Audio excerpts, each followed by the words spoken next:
At number 10, we have Rose McGowan. Now, back in October of 2017, Rose McGowan slammed James Corden after he made some pretty serious insensitive jokes about a disgraced film producer. When James made the unwise joke during his monologue as the host on the Ambar Gala Los Angeles, James went on to say it was a weird week watching the disgraced film producer be in hot water, and then he went on to ask the audience if any woman in the crowd would watch him take a bath. Rose was not only disgusted with the audience for cheering on the comedian, but she was extremely disappointed with James Corden for making fun of someone who hurt a lot of women. Rose went on to say in a series of tweets where in one she called James Corden a Mother King piglet, and in another one she said, "Hearing the roars and laughs shows exactly what kind of Hollywood you are." James would later come out with an apology and would acknowledge that his joke wasn't right and he was sorry for anyone he offended. However, James should have known better than to shed light on such a hurtful situation.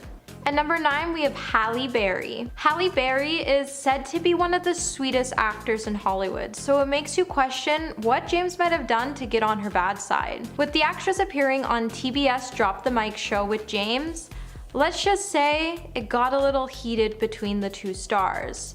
James would open up the show by mocking the star for her box office flop in the movie Catwoman. Halle then responded by acknowledging Catwoman tanked, but she took Kingsman to the Mother King bank. The two would continue to spit back and forth with each other, with James's jokes being demeaning. Halle was quick to come to the battle to get the crowd to chant her name and won. But this wouldn't be the last of the two to work together. When Halle made an appearance on James's game show Spill Your Guts or Fill Your Guts, the star would then go on to eat an unnamed animal body part to avoid answering a question. Now, if I had to eat some weird body part off an animal, I would probably refuse to work with the star ever again. If you like this video, please subscribe to the channel. At number 8, we have Pierce Brosnan. So this feud has had some pretty sour moments. During a game, James' show Spill Your Guts or Fill Your Guts, James recalled a time where Pierce was rude to him at a U2 concert. During the game, James was asked if a celebrity has ever been rude to him at a party. Corden spoke of a time he attended the same U2 concert as Pierce. Now, Pierce was there with friends and they decided to leave halfway through the concert.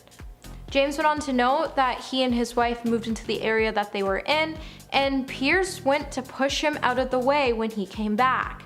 James went on to say the star didn't even acknowledge James and that he just continued to head back to his area.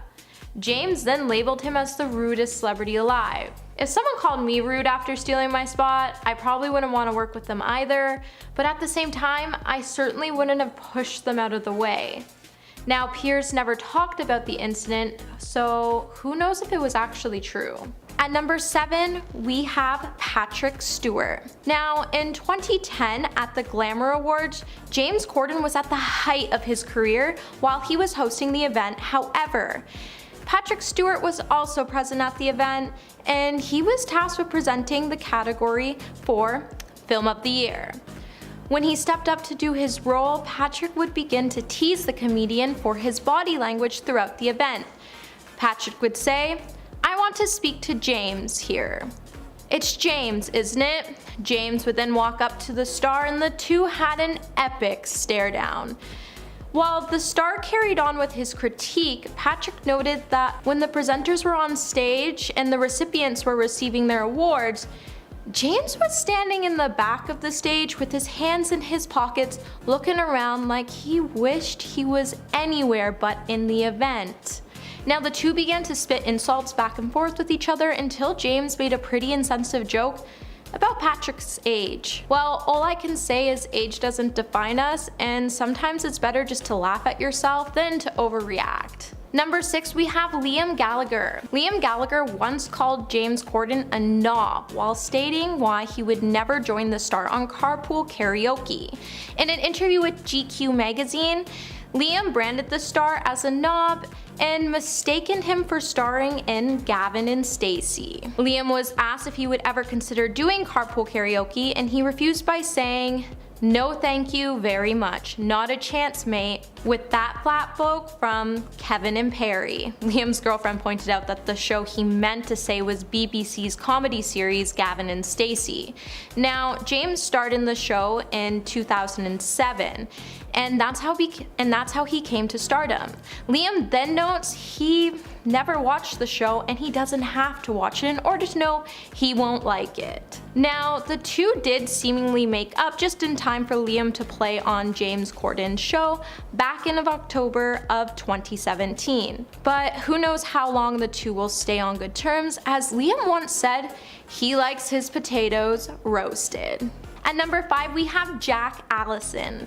Jack Allison used to write for Jimmy Kimmel Live back in 2010. The writer would then tell a story on Twitter in 2019 about the time he went to a union meeting that James Corden also attended. Jack noted the WGA meeting was only for the late night writers. However, James Corden showed up with none of his staff to advocate a lower pay grade for the writers, which meant James made a special trip to ask a trade union to allow him to decrease the salaries of his employees at the late night show. Jack explained that James wanted to hire writers' assistants and he wanted to give the assistants a chance to be there, and that's why there would be a lower pay grade for them. James would then later say he never wanted to pay the writers less than they deserved. However, Jack would tweet out later to deny the comedian's claims and said, "I said what I said and it was accurate." At number 4, we have Kevin Hart. Kevin Hart is known for his ruthless and hilarious comedy pieces. It didn't surprise anyone when we found out the star would take on James Corden on the show Drop the Mic. Now, when the two finally did take the stage, the insults definitely came spewing out and both needed ice for the burns they were about to receive. James took a jab at Kevin's height and even brought out a little white stool to get Kevin to stand on. When it was finally Hart's turn to take the stage, he definitely came in with the heat by telling James that he may be small, but his bank account was big. The star then went on to say people are nice to his face, but when they get home, he's not the comedian they wanted to see. Let's just say this battle was not a disappointment, and it proves that our height does not define us. At number 3, we have Britney Spears. Britney Spears once said carpool karaoke with James Corden was extremely awkward. And the video shows us it truly was. In an interview, Britney said the show was fun and James was extremely nice. However, she found her overall experience awkward. Britney noted that sometimes she would have to tell the star that she didn't want to hear the song again, and it was cut out of the video. One of the songs she asked him not to play again was, of course, "Hit Me Baby One More Time." Britney said he just kept playing them, and then he put on a wig, and Britney felt like she had to go along with it because he was so nice, but she was really embarrassed throughout the whole process. Safe to say you probably won't catch Britney in a car with James again. At number 2, we have Mariah Carey. Mariah Carey almost refused to sing a song on Carpool Karaoke. When the singer showed up for her segment, she said she had no idea she had to sing. Mariah was signed on James's first episode, but there was one catch: she was refusing to sing. James said she came out and said, "I'm not singing today."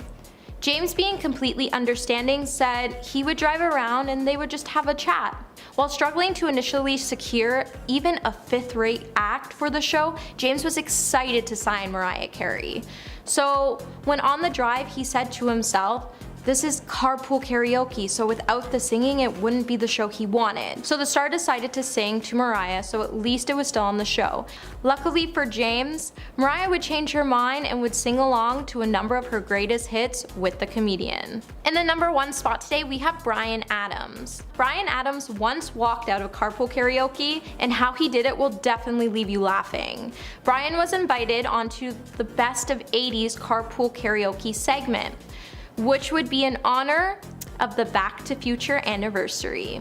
Now, James would note during a game of Spill Your Guts or Fill Your Guts that he didn't think Bryan's management's team told Bryan It was sort of a collaboration with lots of other singers from that time period, because when the star walked in and saw the list of other people and saw he was going to be working with James Corden, he walked out of the building and bolted to his car.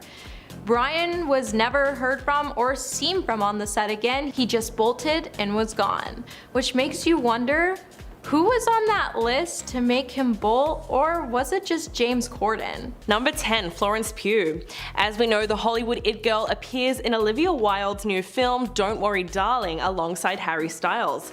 However, there was reportedly much tension on the set between the two women. Florence reportedly wasn't too happy seeing her director hooking up with Harry, considering the fact that at the time she was still with Jason Sudeikis, whom she is very good friends with. So it makes sense that she wouldn't be too happy seeing the two of them together when Jason was allegedly oblivious to the affair on set and even brought their two young children to visit their mother. But what was Harry's role in all of this? Well, not a whole lot, but it's pretty apparent that Florence disapproves of his new romance with Olivia Wilde.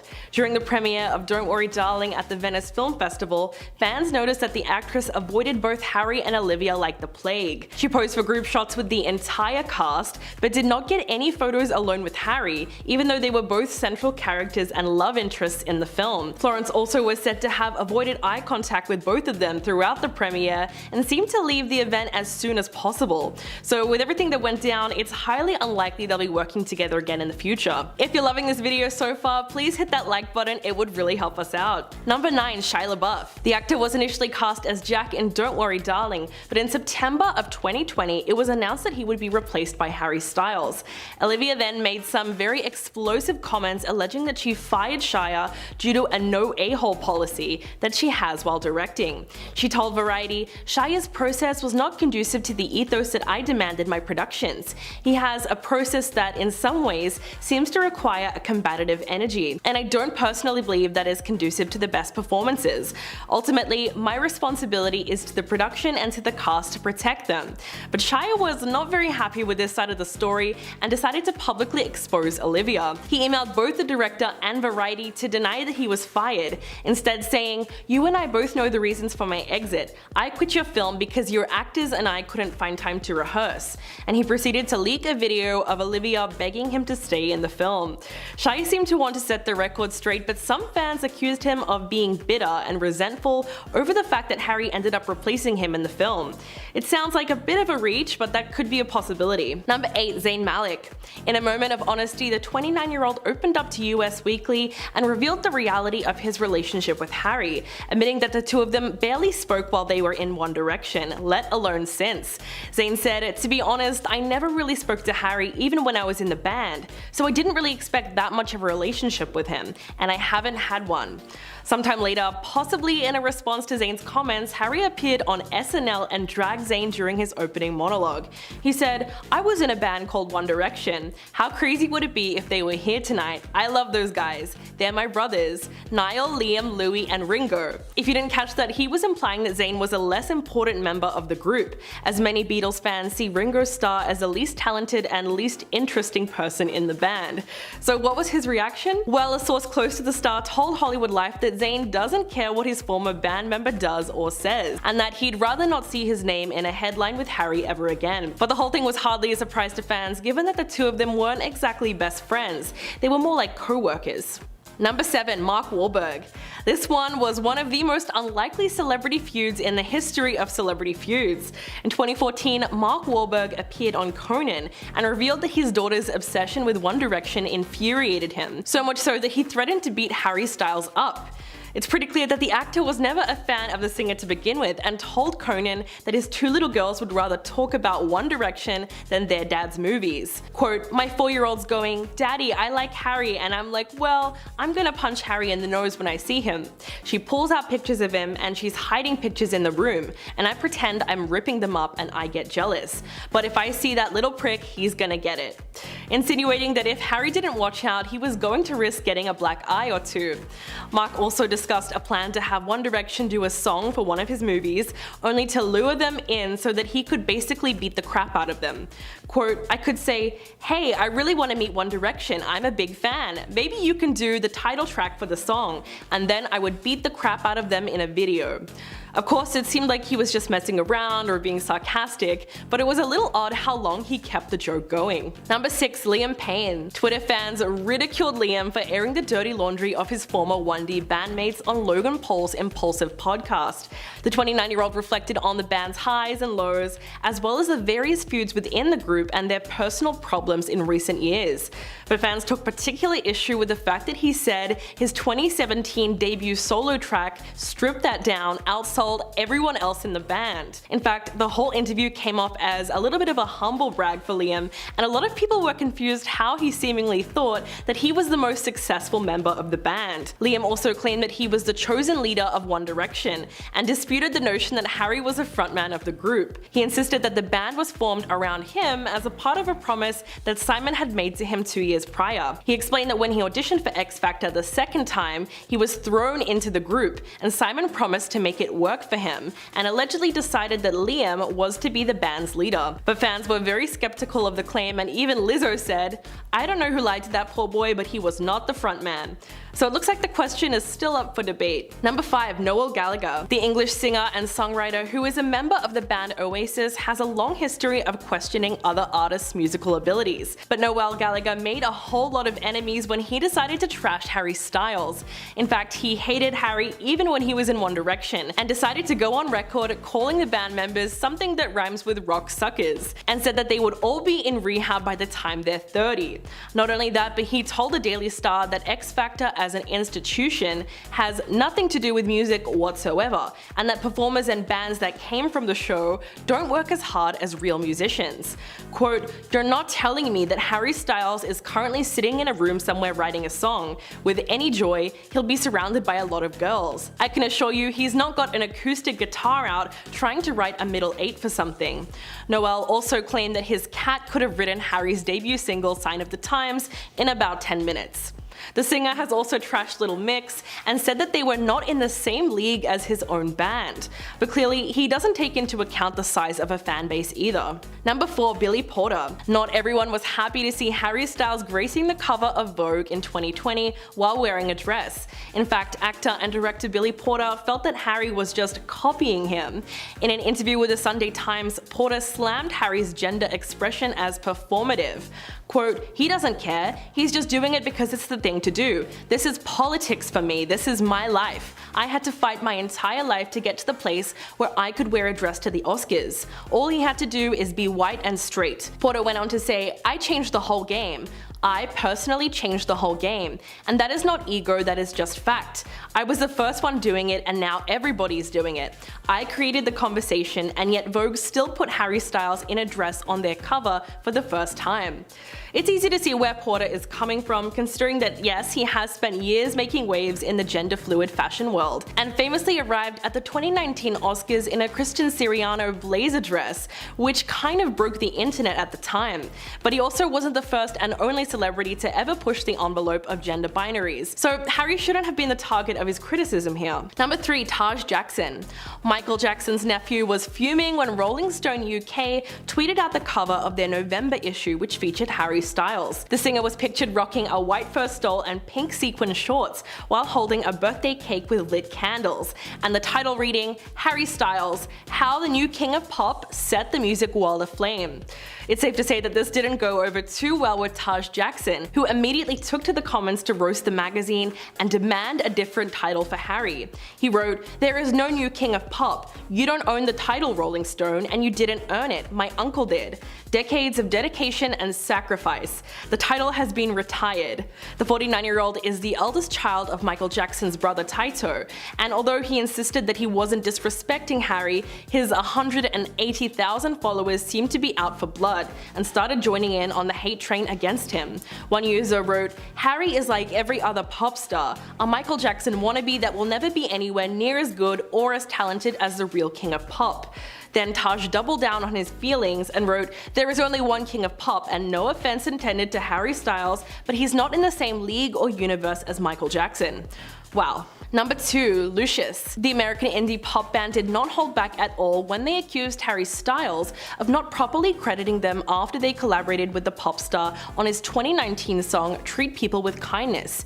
In an interview with the LA Times, the two lead vocalists, Jess Wolfe and Holly Lasig, said that Harry asked for their vocals on the song because they were already working on another song together at the time.